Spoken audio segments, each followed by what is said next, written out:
It's only a game. Why you have to be mad?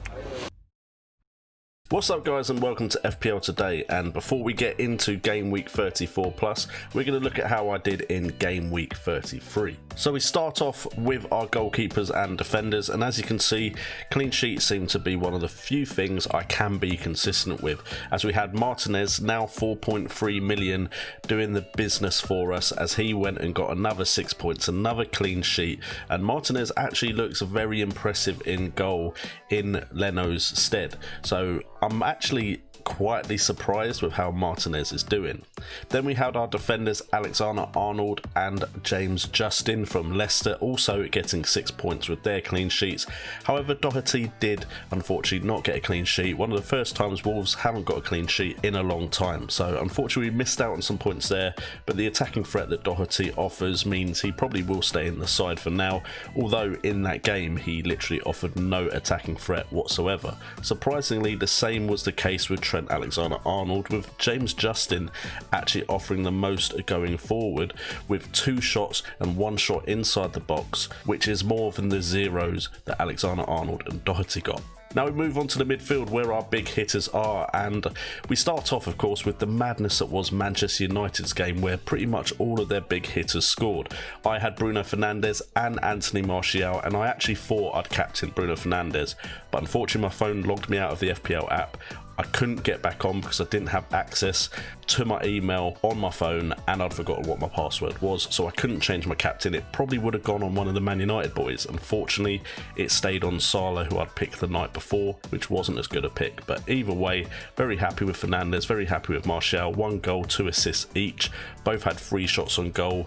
Fernandes with 2 shots on target to Martial's 1. Fernandes also with 1 big chance, and of course he also created 1 big chance for his teammates. So very good performances by the Man United boys, of course. Makes me miss Greenwood as my substitute. Imagine I'd played Greenwood as well. It would have been an epic game week. Elsewhere in my midfield, we did have the captain Mohamed Salah as well, with 6 points from an assist that he got in the dying minutes of the game against Aston Villa. To be honest, I suppose I'll just have to take it because it didn't look like he was going to get any points at all, but we did get the points in this one, and he did do better than St. Maximin and Kevin De Bruyne, who didn't start, which is promising for next game week of course, but he didn't get any points either. Despite the fact that he didn't start though, he did have 3 shots, with 1 of them being from inside the box, and he did try to attempt an assist as well in the limited time he had.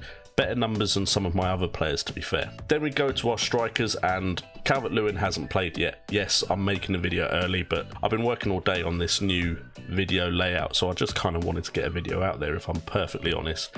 But Jimenez unfortunately disappoints again. The postman has failed to deliver for me twice now, and he managed to get 1 shot on goal, which was from inside the box. He did create a chance and he attempted to assist, but it's not looking good for Jimenez, and to be honest, he's the type of player that I could upgrade to the likes of Rashford and triple up on Man United, as they seem to be playing very good free-flowing football. As for the bench, there's pretty much nothing to write home about. Nketiah did start but didn't really get anything going. He did have 3 shots, 2 from inside the box with 1 shot on target, so they're not terrible stats, but we didn't get anything from Nketiah. Lascelles did start as well, but again, no clean sheet for him. And Kiko Firmino, I mean, he's never going to start anyway, so we'll be surprised if we ever see any points from him. So we will now move on to Game Week 34, but before we do that, if you are enjoying the video and the new layout or even the new intro, please make sure to hit that subscribe button so you are notified when my videos go live. Hitting the notification bell also helps with that.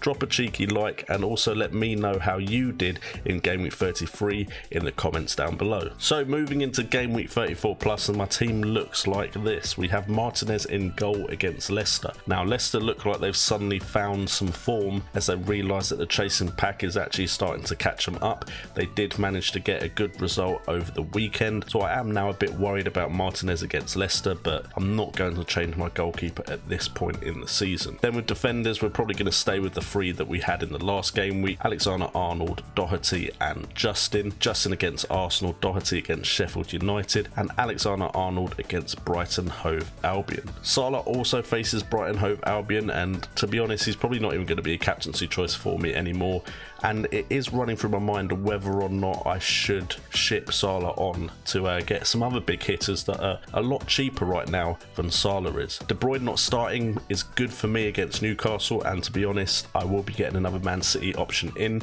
but we'll talk more about what I'm potentially doing for Game Week 34 after I go through the side. Martial and Fernandes against Aston Villa, you've got to hope for some more points from them in that one. And St. Maximin with Man City, but to be fair, I wasn't planning for him to do much in this game week. It's a shame he didn't do anything against West Ham though. And then Calvert-Lewin with Southampton, it does depend what he does against Spurs, because Southampton looked very good against Man City. That has just happened now. And Raul Jimenez against Sheffield United, I mean, the postman has to deliver in the third game surely, or maybe we'll look to upgrade him to someone like Rashford or downgrade to Ings so we can spend money elsewhere. Bench will pretty much stay the same as well, with their fixtures not looking particularly tasty, although I could potentially take a gamble on Kiko Firmino with Norwich as his opposition, but that is incredibly unlikely. As far as transfers go though, there is the potential for me to play my free hit, because this game week actually looks very tasty indeed. Using the fixture analyzer from Fantasy Football Fix, we can see that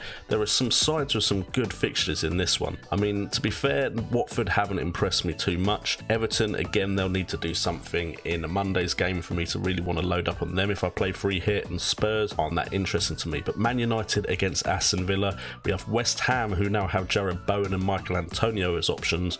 Man City against Newcastle, with both Foden and De Bruyne having not started in their previous game. Burnley have West Ham, so vice versa. Potentially you can get some cheap options from that Burnley side and hope for Burnley to get something. Liverpool against Brighton Hove Albion, I'd like to think they'll try to improve on their performance, but we're a bit suspect about them there. And I just have a feeling that there are some very good fixtures in there, with some sides with cheap players like Southampton versus Everton. Some of those Southampton players like Stuart Armstrong could potentially get something, and I'm quite excited about this game week, and potentially it's the perfect game week for me to play the free hit, because I'm not sure if there's any coming after this, and we do still have the triple captaincy to play. Right now, the players that I really want to bring into my side, and I'm looking to maybe bring in for some of the players I've already got. Danny Ings right now, in the last 4 game weeks, you're looking at a guy with 3 goals, 1 assist, 10 shots, 9 shots inside the box, 3 shots on target, 2 big chances, and 8 attempted assists as well. Greenwood also would probably be a better option than Nketiah, and could be someone to bring in on a free hit if you want to triple up on Man United. And then Jamie Vardy had a bit of a resurgence in the last game. Could we be looking back to him?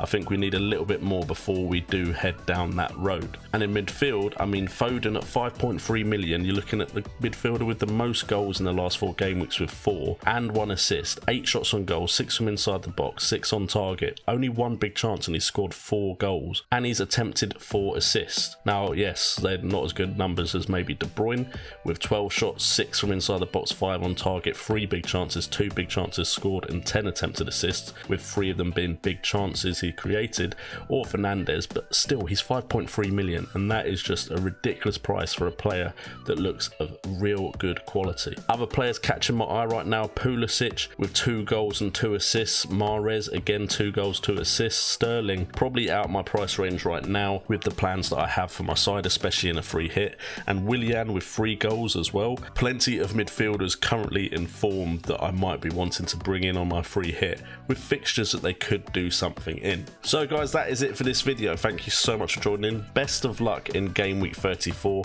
Again, in the comments down below, let me know what you're doing and what your plans are for your transfers. Make sure to like and subscribe the video if you have enjoyed the content. It helps me out massively, and I've literally spent all day on this video, pretty much all day. With that being said, I've been JNO, this has been FPL Today, and remember, it's all about the game.